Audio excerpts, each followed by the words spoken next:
All right, so here we go. So today is all about self-sabotage, and I think that this is a very important topic because oftentimes we have self-sabotaging behaviors that we're not even aware of.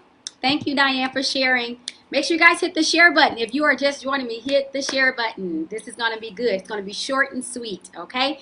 Short and sweet. Hey, Tim, how are you? All right, so I'm going to give everybody like 20 more seconds and I'll get started.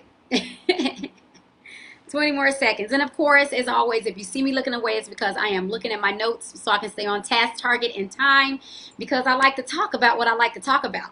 And self-sabotage is one of those things that I love, love, love to talk about. So I'm just sitting outside. It's a beautiful day. Hey, Tiwana. Hey, Sister Lakeisha. Guys, go ahead and hit the share button. Hit the share button. Share, share, share, share, share. Give me some thumbs up, some hearts. Let me know you guys are okay. You're hanging in there. You are managing COVID-19 quarantine. You're eating your good snacks. Honey, you have you some meals, getting you some Netflix and chill time in. Hopefully you're doing some planning as well and getting your businesses in order and your plans and your dreams and your books written. I hope we're not just all Netflix and chilling, right? All right, guys, so I have surpassed the 20-second time frame. For those of you who don't know me, my name is Desiree Clay. I'm the Des of Des 360. I'm a transformational coach who help people, specifically women, break cycles of self-sabotage in their life. Because, the biggest thing is that if we can get our minds made up and our minds in a better space, then our behaviors will change. Today, we're all hidden dreams. Why are you so tired? We're always so exhausted. And so I was reading an article on self-sabotage and I started thinking like, you know what? There are some things that we all do that we're guilty of because I have to say ouch to this one. I like to say, say ouch or amen. And for me, I had to say ouch because some of the things that I thought about as I was reading totally were applicable to me, and it's so self-sabotaging. And just to be clear, self-sabotage is any behavior that we do to undermine ourselves, okay? So it's one thing to have someone else self-sabotage or someone else sabotage you, like you're on a job and, they trying to throw you under the bus, or, you have a family member that's always intervening or interjecting themselves into your lives, trying to throw you off, and nothing you do is right. Okay, so that's great, but the biggest problem is what you say to yourself. And so I'm here to help you change that perspective. So hidden drains to your time and energy, what that simply means is that we do things that literally is wasting our time so that we cannot be productive, or that we're less productive. And we all know that if you do so many things over time, in a certain pattern, that becomes draining, right? So say, for example, you keep having the same conversation with your kids over and over and over again. It becomes not only tiresome and it wastes your time, but it becomes absolutely draining, right? And so that's the best example I can come up with on the fly. Guys, if you're just joining me, go ahead and hit the share button. We're talking about the hidden things that are draining your time and energy, and it is absolutely self-sabotaging behavior. I want you to make sure that you are using your quarantine time to the best of the time that you have, and the best in your best of your ability. So here's some hidden drains. You waste a lot of time and emotional energy reinventing the wheel. Okay, so here's an example. How many of us go grocery shopping? We go grocery shopping. Give me some likes. Put an emoji in the comments. Any emoji you like. You like to go grocery shopping. You go grocery shopping, right? So you go grocery shopping and you know that you need groceries. What? We're in quarantine. So you need groceries in your house every day, all day, because you have kids at home and your husband's at home, or if your husband and your wife is at home, everybody's in the house. So you need food, right? But instead of you just going to the store and actually going grocery shopping, getting all the things that you know you'll need at least for a longer period of span of time, maybe for a week or at least 3 days, you keep going back to the store. That is so wasting your time. Why do you keep going to the store every other day to get things that you know that you need, that are basic essentials in your home? So if you know you need milk, bread, eggs, and cheese, you know you need that for at least a week if that's something that your family frequently eats, right? So just get those things, right? You want to go ahead and get the things that you know you're going to need at least for a week. Otherwise, you're wasting time. And then what do? You complain about not having enough time to do the things that you really should be doing, like writing your book, modifying your business plan, changing passwords that you haven't changed on any of your business accounts or your personal accounts in years. These are things that you should be doing, but instead, you're at the grocery store. Okay. How many of you travel? I know a lot of people on here travel. If you're just joining me, go ahead and hit the share button because I'm trying to help you get your energy and your time back. Okay. We have to stop this self-sabotaging. So how many of us travel? I know I travel. I travel a lot for work, right? Great. So there are certain things that I pack every trip I go on. And if you're like me, you like to make a list of the things that you're going to pack. I have to make a list. Otherwise, I'll forget something because the baby will start crying. Chase is saying, Mommy, pick me up. You know, my husband is saying, Oh, Suge, look at this. Cece's trying to teach me a new dance. It's too much going on and I'm trying to pack, right? So I make a list. I make a list of everything that I know I'm going to leave. Now, this is where I said, ouch, because every time I go on a trip, I make a new list. But why? Because there are certain things that I take every trip. And as a matter of fact, I could honestly leave those things packed. I could just leave them packed. Like the toiletries, the mini toiletries and all that stuff. It can just stay packed if you know you're going to travel a lot. Stop wasting your time, guys. It's self-sabotaging behavior because then at the end, while you're packing, what do you say? Oh my God, I'm running out of time. I think I forgot this. I think I forgot that. Then you're in a state of panic. You're rushing to the airport. It's ridiculous. We have to stop it, okay? So, that's one of the things that we do. We waste a lot of time reinventing the wheel. For those of us who do things that are systemic, right? You do the same thing every day. You know, you answer an email a certain way. You know, you send out correspondences a certain way, memos to your staff or your team, and you rewrite an email every day. Why? If you know you're going to send out the same email, the same correspondence every day, or once a week, or once a month, why don't you just save it and name it? I'm trying to help you with your systems in your life because the biggest thing here is that you don't have systems. So make sure that you are saving those things that you're going to do over and over again, even down to your grocery list. If there are certain things that you know you're going to get every time you go to the grocery store, just leave those things on the list, okay? So another example of that is another example of wasting your time and what's draining your energy is you have to make every decision in your life. Cecile said, "You better tell the truth." Shame on you too, since she see you saying ouch too. I'm not the only one who's been affected by this self-sabotaging behavior, okay? Let me tell you something though. What about these people who micromanage and have to make all the decisions all the time? Yeah, it's draining you. And then you say things like this. Just give me a minute. I haven't had a chance to think about it. I'm thinking about this. I got to do this. I'm trying to think about that. I'm trying to get this done. Yeah, why don't you empower the people around you to make great decisions? How about that? I'm not going to make all the decisions. I'm just not going to do it. When Carrington comes to me for certain stuff, I'm like, go ask DJ. Look, I can't, I'm in the midst of this. I can't do it. So empower the people around you to make the decisions. If you have children at home, because we're all on quarantine, so I have to mention those little babies, you know, and they're trying to figure out, Mommy, I'm bored. I need something to do. Okay, at the beginning of the day, give them options of what they're allowed to do for the day. These are the things, these are the toys, these are the books, these are the activities you can do, and then empower them to make a decision. So when they say they're bored, they need your attention, go over there and do whatever it is that you've already identified for them, okay? Right, babe? It's just not enough time in a day for everything, okay? So then the other thing that we do is, so we talked about you waste a lot of time and emotional energy reinventing the wheel, okay? We talked a lot about you needing routines set up. So the other thing is, not only are you talking about routines like for emails and things like that, but your daily routine, things you do every day. So my family, we know we, thanks to the quarantine especially, we've had a lot of time, and I'm swatting, guys. I'm sitting outside on the back patio. Y'all see me swatting like, what is going on? Okay, anyway. I don't like bugs. I don't know what that was. So anyway, um, you know, we get up, we have breakfast, we have our devotion together at the table, and then we all have our own individual activities that we're going to do, right? So for me, that always includes some academics for Chase. And I'm going to do that every day. So I already know what I'm going to do. I have his flashcards set up at the table with us already. We already have our devotional book set up at the table already. You know, my husband is going out to run. He just reminded me in the comments. So he's running every morning. And that's his time. Go for it because I'm not running. I'm going to just tell you, I'm going to sit right here in the bed and get me some extra sleep time while you're going to run. So have fun. Go at it. So those things that you know you do every day, just set it to a routine. Okay. So I had a friend that texted me, is like, how are you getting all this stuff done?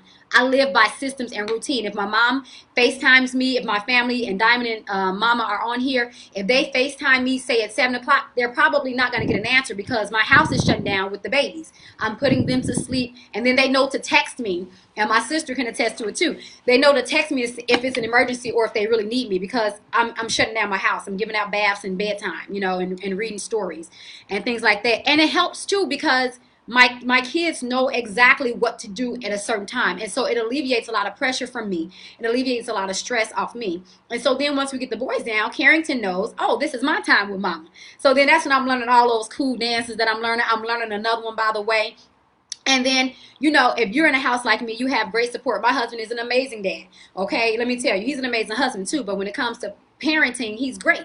So I just let him have at it. If I have work to do, if I'm doing a live call, if I'm busy in the midst of writing, then he definitely steps up. So get in alignment with your team. If you have a team approach at home, you have a spouse or a significant other that can help you. Listen, use the help. Don't try to do everything yourself. Especially, I'm speaking to you women who like to wear these superwoman cape. I don't have a cape. Baby, I've been hung up my cape. I am not trying to be all to everybody. I just can't do it. I used to. I got drained. I got wore out. And it was self-sabotaging. So I just empower everybody around me to be great and go do what they do. Okay? It's too much work. It's too much pressure. And nobody has time for that. All right? And so the last thing we want to talk about is when you're in certain situations, you choose, instead of being happy, you decide that you're going to sit in the misery of the situation. So let me preference this statement with saying there are situations literally drain you and catch you off guard that will like, who's ignoring me? Mama. Oh, yes, mama, not to be FaceTime me at 6:30, 7 o'clock with them Facebook live calls. I can't take that stuff. I'm trying to put them kids to sleep so I can get me a break. Yes, Sincere, you have to keep your kids on a schedule. Yes, Sincere, you're in a blended family, as are we. So it's very, very, very important to make sure those routines there. It helps in the long run. So, okay, so back to these pity parties. So we get upset, right?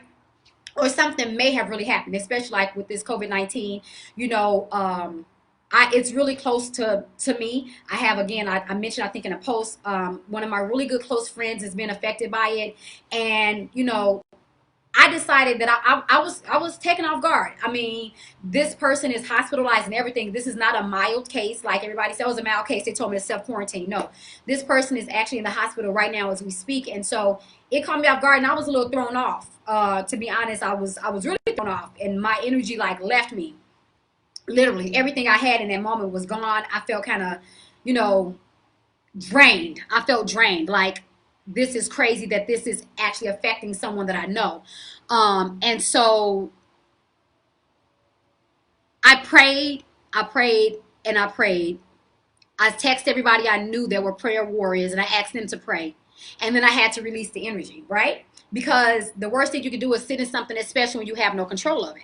So instead of having what I'm going to call, just for the sake of this conversation, pity parties that last longer than what they need to. Now, I'm not saying don't address feelings that are not valid. They are. Address them. That's important, okay? You need to feel what you're feeling. But once you're done feeling it, get out of it. You got other things to do. You have other things to do. And you cannot sit around and be pitiful. It's draining your time and energy, because guess what? If you are sitting around being sad and pitiful, more than likely you're not being productive. And we are in COVID-19 because we now have the time to do everything that we said we didn't have time to do. We didn't have time to pray. We didn't have time to spend time with our kids. We didn't have time to Netflix and chill with our husband without our phones and computers, because we had to multitask because there wasn't enough time in a day. We didn't have time to write and publish our new book. We didn't have time to take time for yourself and do absolutely nothing. You didn't have time to check on an old friend or family member. We just didn't have time. And so look at God. There's always a silver lining, and we have time. Now we have time to do all of those things. But if you are in a self-sabotaging space and mindset, you're not going to get anything done. So this live is all about pulling yourself out of those things and reestablishing your systems and routines, because we don't know how long we're going to be quarantined, right? They're giving us a date, and the guy is talking about we'll be open again by Easter, whatever that means. But who knows how long we'll be in this space, right? So I see some of you are saying, I'm struggling with schedule. Inbox me. I'm going to help you with your schedule. No problem. I'm going to inbox you. I'm going to help you. So inbox me. Give me an idea of what it is that you're having problems scheduling. What exactly is the problem? Is it that your time management skills? Is it that you lack the resources that you need? There's a lot of things that goes with systems and time management. So I don't want to just assume that you just don't have, you don't know, you're struggling with the schedule. It may be a lot of things. And I know for some of you who have your kids at home, having teach them is a lot. I'm a former educator of almost 10 years, so I get it. That's not a big thing for me. But for you, it may be heavily affecting your life and your routines. Like, go to school, kid. But guess what? School is closing. You are the school. And reality is you may be the school for the rest of the year. So just to recap, guys, I'm going to keep this one short and sweet. I think I'm doing pretty good. 16 minutes, 29 seconds. I never meet the 15, 5 and 15, so I threw that out a long time ago. So hidden drains your time and energy. If you're just joining me, make sure you hit the share button.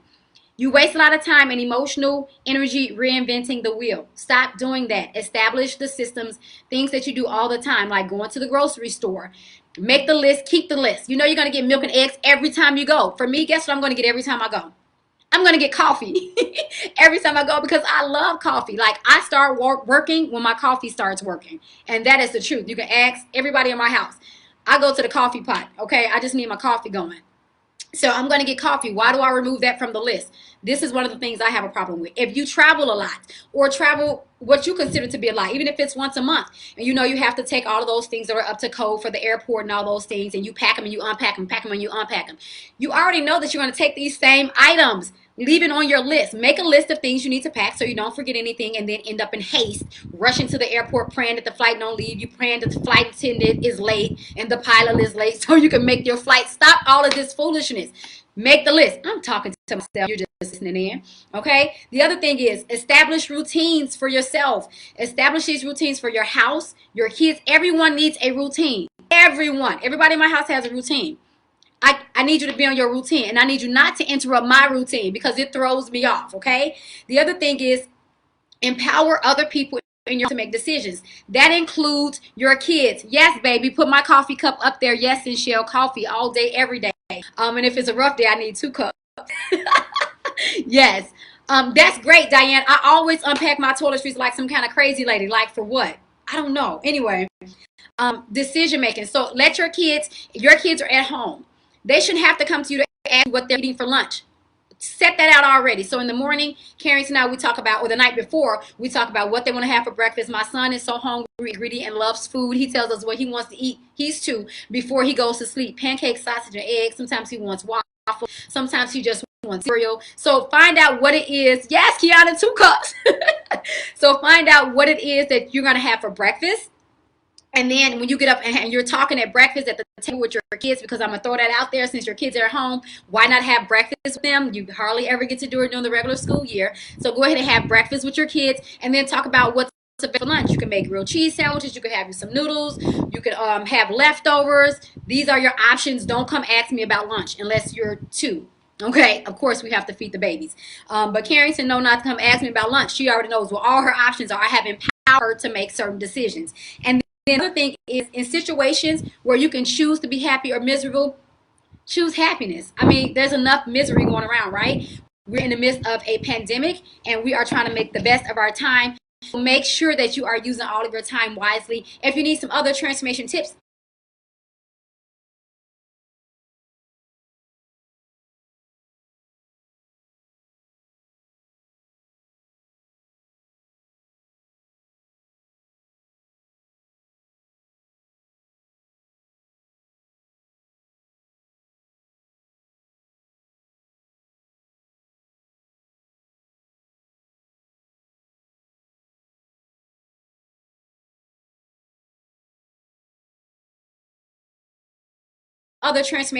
inbox me. Put some comments down. I don't mind responding on here, but if you have some specific stuff, then go ahead and inbox me because it may not be applicable to everyone. If you have something that you know, look, I know I'm not the only one. Go ahead and drop it in the comment section. I'll be sure to get back with you. My tips of transformation and my tips to help you break these cycles, these unproductive cycles of self-sabotage. This has been another Transformation Tuesday Tips with Des of Des 360.